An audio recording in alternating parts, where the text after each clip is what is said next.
Dayo from Kataning. Shout out sa kanya. Ito yung binaba natin na HD3 Kawasaki. So, napakainam pa. So, paki-start mo nga nang wag kang hahawak ng silinyador. Kung good na yung ang issue nito, nagpalit kami ng connecting rod bearing, Renibor 75 yung block. So, ayan, papaanda rin natin ng hindi humawak ng silinyador. Ay, utang ina mo ginagawa mo. Shout out sa mga taga Kataning. Ayan o, one click.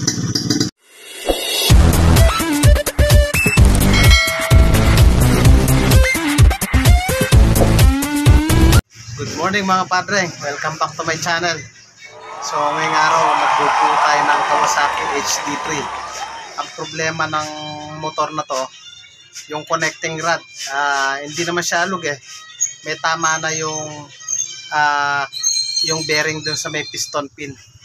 So tapos malakas na siya umusok, may tama na rin yung block, ipaparibor na yan. So eto yung motor oh. Dayo from Kataning, Hermosa, Bataan pa yan, sinadya pa tayo rito. So yung kagabi pa nila dinala to, gabing-gabi na, binaba ko na kagabi. So ngayon nalinis ko na, inintay ko lang yung pyesa, tsaka assembling ko na. So, na-assemble ko na yung mga transmission niya. So, yan mga padre, ang ituturo ko sa inyo paano mag-assemble ng transmission ng HD3. Saka yung kanyang kicker. So, dito muna tayo sa kanyang kicker. So, yan, di naman nag-iiwalay yan mga padre. May mga steer clip po yan. So, punasan na muna natin. So, ayan, may mga steer clip po yan. So, hindi naman siya basta-basta naghihiwalay. So, sunod po natin yung spring. So, ayan, ganyan lang yung pagkasa po niyan. Ayan. Madali lang po ikasa. Ayan. Mapapansin nyo, may kanal po yan. Yan, nakatama yung dulo ng spring. So, ayan, ganyan, oh. Tapos, may butas yan. Isusuot natin yung kabilang dulo naman dyan. Ayan, sa butas na yan. So, ayan. Ipasok na muna natin. Tapos, pipitin natin yan. Isushoot natin dun sa kabila. So, ganun po yung pagkakabit niyan. So, ayan nasuot na natin. Tapos ito, yung maliit na part, ayan, yung maliit na yan, sa loob po yan, sa loob. So, ganyan po yung pagkabit po niyan. So, ayan, ganyan lang. So, yari na po yung ating kicker. Madali lang pong i-assemble yan. So, sunod naman natin yung ating main shaft. So, ito yung ating main shaft. Kung saan dyan nakalagay yung ating clutch lining. So, may mga circlip po yan. Di rin nag-iwalay po yan. So, eto, itry muna po natin to.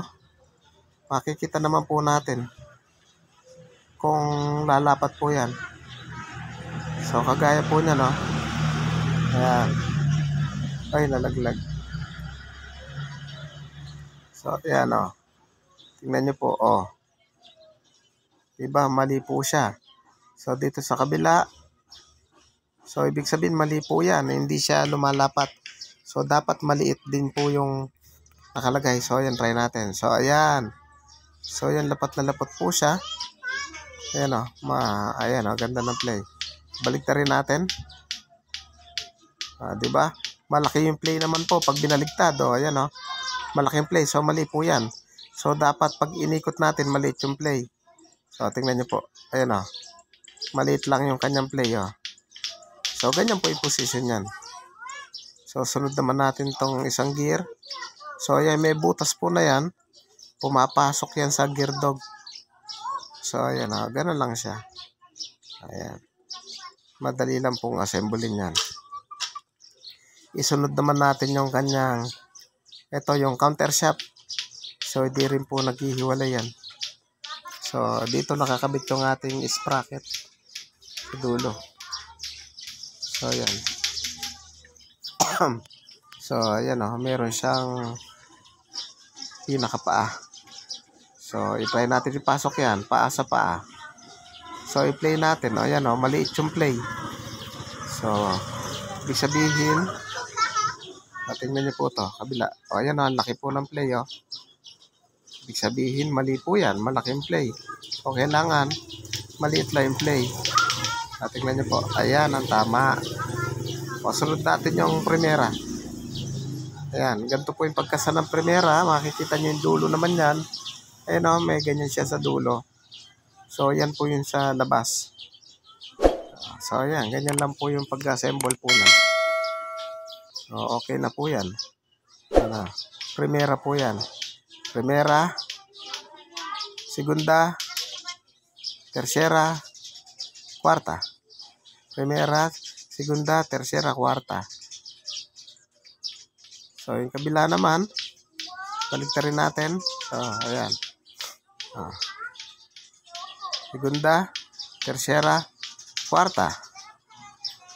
Primera po yung pinakamaliit sa main shop. Ayan, ganyan lang po yung pag-assemble yan mga padre. Wala naman po silang mga washer eh. So, napakadali lang po assemblein yan. So, ayan o. Ikabit naman natin dyan yung kanyang drum. Hindi rin naghihiwalay. So, ayan o, yung kanyang drum. So, sa ibabaw ng drum, nandun nakakabit yung ating neutral light. So, ayan. Ganito yung pagkasa naman yan. Hanapin lang po natin yung kabitan ng sprocket sa ating counter shaft. Ito, yung sa baba. Yan po yung kabitan ng ating engine sprocket yung sa baba. So, dapat yung tanso po na yan, nakaharap din po yan sa baba. So, ayan, ganyan po yung pagkasa po niya mga padre. So, pag kinakasa po natin yan dun sa ating crankcase, so, buo lang po yan. So, napakadali lang ikasal po yan. So, ayan, ganyan lang siya. Tapos, pwede na natin ikabit sa crankcase. So, ayan o. Kinabit ko na. So, iuhulog lang naman natin yan mga padre. So, madali lang naman po ikasa yan. So, pag inikot po natin yan, dahil yung cambio po ng HD3, tuloy-tuloy po. Pagdating ng kwarta, pwede ka mag-neutral. So, dapat kahit anong gear po yan, dapat, kahit anong pihit ng drum po na yan, dapat sabay-sabay po yan umiikot. So, ayan, kahit pihitin po natin yan, ayan, pihitin muna natin. Umiikot po siya ng sabay-sabay. So, kahit anong pihit po dyan sa drum, ayan, pihitin muna natin. Ayan, ikot natin. So, ganyan lang po yung pagkakasa niyan. Dapat umiikot po siya, freewheeling po dapat yung mga yan. So, ayan o. Kahit anong pihit po, dapat umiikot siya. So, ayan, ganyan lang o. Ayan o. So, ayan. So, hindi ko na po pinakita yung pagbabaklas po ng makina dahil madali lang naman po yun eh. So, request lang po ito ng ating isang subscriber kung paano daw magkasa ng transmission o mag-assemble.